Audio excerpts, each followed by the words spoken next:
اللهم صل وسلم وبارك على سيدنا محمد. ازيكم حبايب قلبي؟ عاملين ايه؟ يا رب تكونوا بخير وفي احسن حال.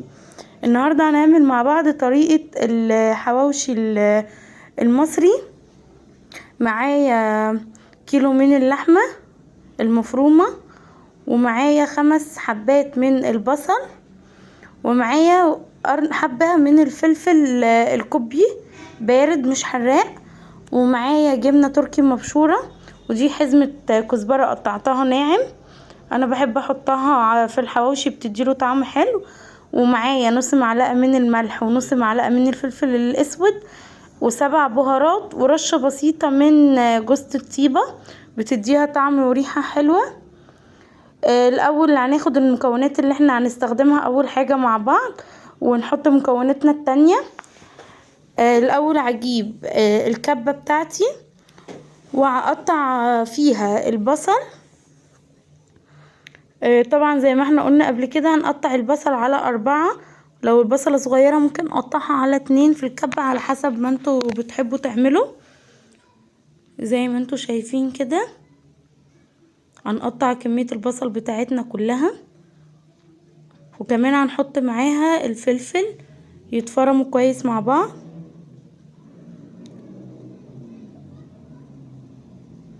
هنقطع الفلفل بتاعنا كمان،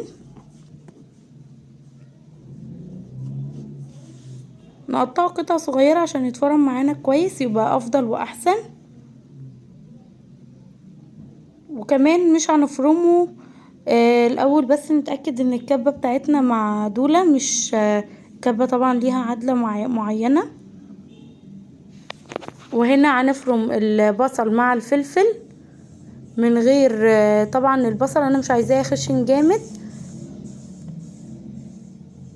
عاوزه وسط. هو كده كان كويس خالص، الفلفل اتضرب معايا حلو والبصل اتضرب كويس.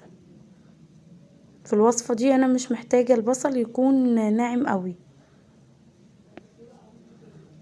كده كان كويس.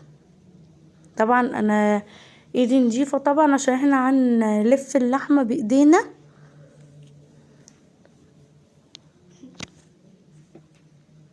وبعد كده هنزل عليهم بحزمة الكزبرة اللي انا قطعتها، وهنزل عليهم بالتوابل بتاعتنا، ملح فلفل اسود 7 بهارات ورشة من جوز الطيب.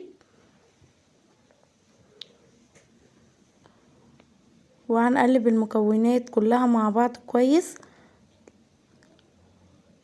لحد ما المكونات بتاعتي تتجانس مع بعض حلو. طبعا معلش انا كنت مستعجلة شوية لان انا كنت بعمل الوصفة دي وخلاص المغرب كان مقرب يأذن، كانت حوالي تقريبا كانت الساعة 5:30 او كانت 5 يعني، عشان احنا بنحب الاكل سخن شوية. ونزلت عليهم بمعلقة كبيرة من الزيت، وهقلب تاني مع بعض. هنفضل نقلب كده لحد ما المكونات بتاعتي تتجانس مع بعضها كويس.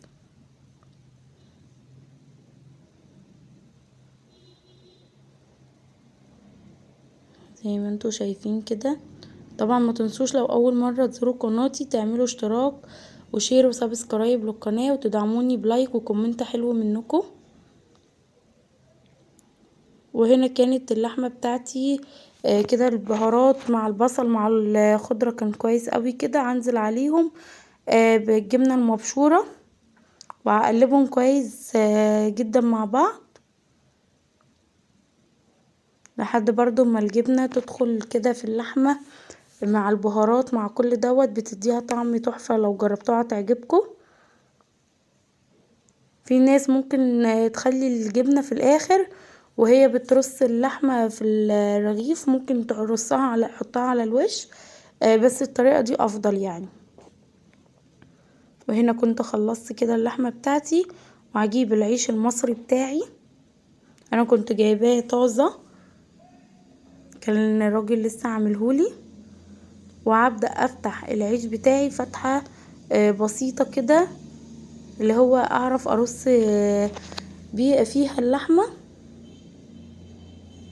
ممكن تفتحوها بالمقص عادي، ممكن بايديكوا زي ما انا عملت كده عادي، بس بالراحة عشان ما يتقطعش مننا.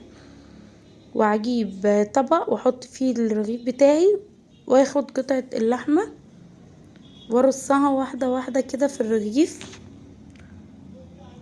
لحد ما الطروف بتاعة العيش كلها من جوه، والعيش كله يكون جوانب وكل حاجة يكون اللحمة واصلة لكله زي ما انتوا شايفين كده. كمان هنجيب الرغيف ده كمان افتحه معاكم وتشوفوا. اهم حاجة واحدة واحدة عشان العيش ما يتقطعش مننا. لو مش هتعرفي تفتحيه بايديكي زي ما قلتلكوا تفتحوه بالمقص عادي. هنحط برضو اللحمة نضغط عليها كده عشان تتوزع معايا بسهولة.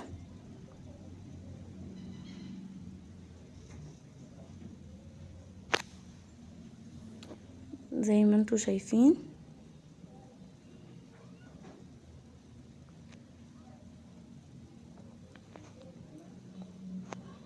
كمان هخلص الكمية بتاعتي وارجع لكم اوريكم انا عملت ايه. زي ما انتوا شايفين كده انا خلصت الكمية بتاعتي، حطيت اللحمة كلها اهو في العيش. وخلاص بقى هحط الطاسة بتاعتي على النار. انا ولعت النار متوسطة، مش نار عالية قوي ولا واطية قوي. هنزل في الطاسة بحوالي معلقتين كبار من الزيت ومعاهم مكعب من الزبدة، وممكن ننزل بنص معلقة من السمنة زي ما انا عملت اهو. ولو عايزين تزودوا سمنة عادي، عايزين تعملوها بالسمنة بس تمام عادي مفيش مشكلة. بالزبدة بس برضو عادي، بس لازم نحط معلقة من الزيت مع الزبدة عشان ما تتحرقش معايا. وهنا كان الزبدة والسمنة بتوعي ساحوا خلاص وسخنوا معايا كويس. هبدأ انزل بالرغيف بتاعي. النار اهم حاجة ما تكونش عالية عشان ما يتحرقش معايا بسرعة، عشان يستوي من جوه حلو. زي ما انتوا شايفين كده الفقاعات دي يعني كده النار عالية قوي، فانا هديت النار شوية. بصوا اخد لون معايا جميل ازاي، وكان مقرمش وجميل قوي. الطبقة والرغيف من بره كان تحفة بجد.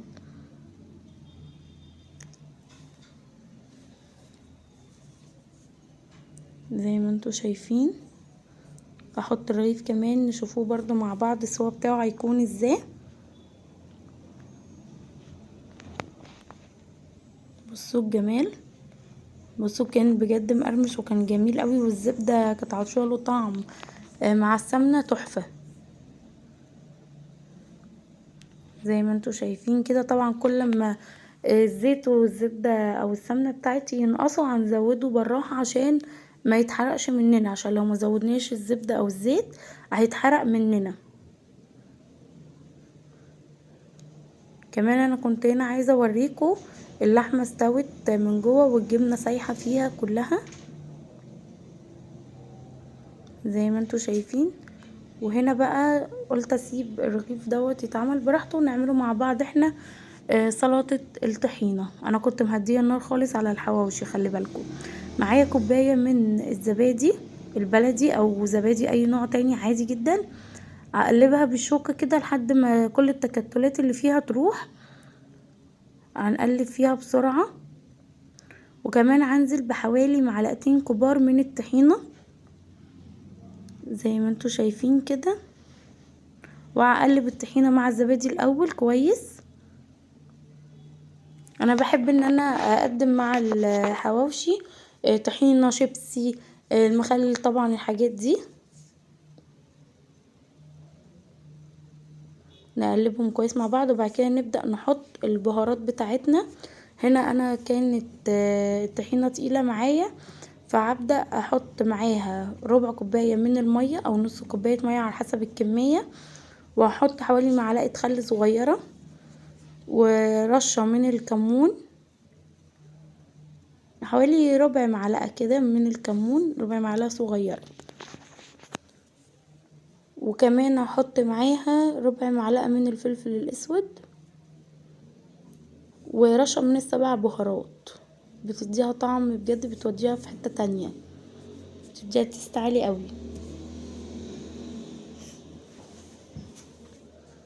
وهحط ربع معلقة من الملح، وهقلب المكونات بتاعتي مع بعض كويس لحد ما المية بقى والبهارات كده يختفوا خالص، الطحينة تشرب كل حاجة. هنقلب جامد جدا كده، قلبناها اهو. وهحط معلقة كبيرة من الزيت. الزيت برضو بيديها قوام حلو وبيخليها تتقل لو هي خفيفة. ممكن لو عايزين تحطوا معاها فص توم مثلا، او لو التوم عندي جاهز احط معلقة، ربع معلقة صغيرة من التوم برضو بتديها طعم حلو. ونعصر ليمون كمان لو عايزين، لو بتحبوها مززة شوية. وهنا زي ما انتم شايفين كده الحواوشي بتاعي خلص. شايفين هو طري معايا. لو عايزين يكون لسه يفضل ناشف زي ما هو، هنبعدوه عن بعض عشان يفضل ناشف معايا يقرمش كده. بس هو كان جميل وطعمه تحفة بجد. يا رب فيديو النهاردة يكون عجبكم. ولو الفيديو عجبكم ما تنسوش تصلوا على النبي في الكومنتات. والسلام عليكم ورحمة الله.